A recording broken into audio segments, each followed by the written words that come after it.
Archbishop humuwad giday ang pagdumala sa Ascenso Administration. Gitutukan ni Glenn Ray Roluna ang maong balita. Ani ang report. Dako ang gibating nga kalipay sa magbalantay sa lokal na simbahan sa Archdiocese sa Ozamis. Archbishop Martin S. Moadidi sa nahimong dakong kalambuan karon nga natagamtaman sa probinsya, labi na ang pagbukas sa pinakataas nga sea crossing bridge sa Mindanao nga mao ang Panguil Bay Bridge kadagdugtong sa Lanao del Norte ug Misamis Occidental.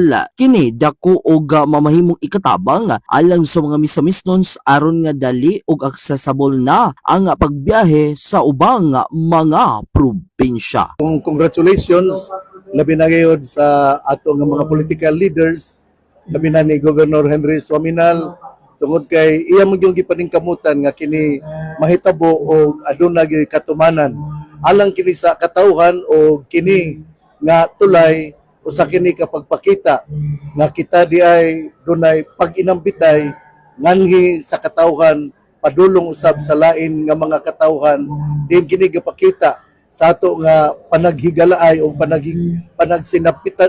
pagsinabtanay sa usag-usa.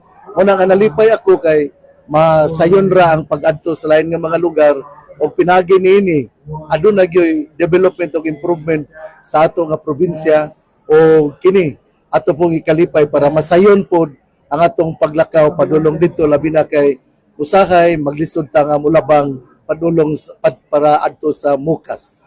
Hisayran nga usa ang arsobispo sa mga bisita sa kalihukan sa Tangub City alang sa pagdeklara sa misok nga insurgency free. Din mismo sa Presidente Marcos Jr. ang nangulo niini. Atol sa interview sa mga sakop sa media ngadto sa arsobispo sa Ozamis, iyang gipadayag ang pagdayeg sa pagdumala sa Ascenso Administration ni Governor Henry Wominal kinsa nagpakita sa pagkugi aron nga mamahimong muasenso ang probinsya ug sa national government usab kinsa nagtan-aw sa mga panginahanglanon sa mga misamisnon. Kayo nga kita naka-angkon o nakapili og usa ka gobernador nga doon nagyoy vision. Importante kayo ang kining pagpanglantaw, kunya dili lang sa pagpanglantaw kundi tumanon og buhaton.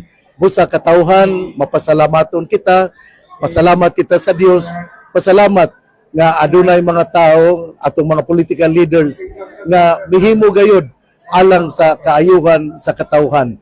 Busa natong tanan moingon mabuhay og salamat sa Dios. Nagpakita lamang kini sa maayong nga relasyon na tali sa simbahang Katoliko ug sa lokal nga panggobyerno sa Misamis Occidental sa pagpangulo ni Governor Henry S. Wominal, inubanan nila ni Congressman Ando Wominal ug Ozamis City Mayor Indy Wominal Jr. inubanan sa tanang mga opisyales. Dugang pa sa arsobispo sa Ozamis nga nahilatid sa balaang kasulatan nga konsekensa ang gipili sa katawhan nga mo'y mangulo kini pagatambayayungan.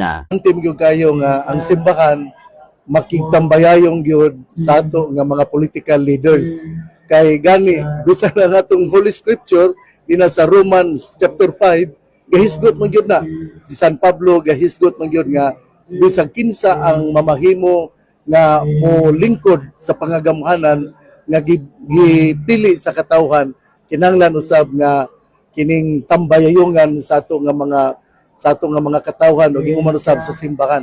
Una ang akong pagpakita dinhi suporta ug agi ug pagyukbo nga sila mao ang gitahasan sa Ginoo ug kinahanglan nga ato pod nga tagaan sa respeto tungod kay pinagi niya na kita usab makaangkon sa kaayuhan nga mahatag dili lamang tingali sa tanan nga katawhan pero garipod sa simbahan kay importante magayo nga aduna ang pagtambayayungay o pagsinabtanay.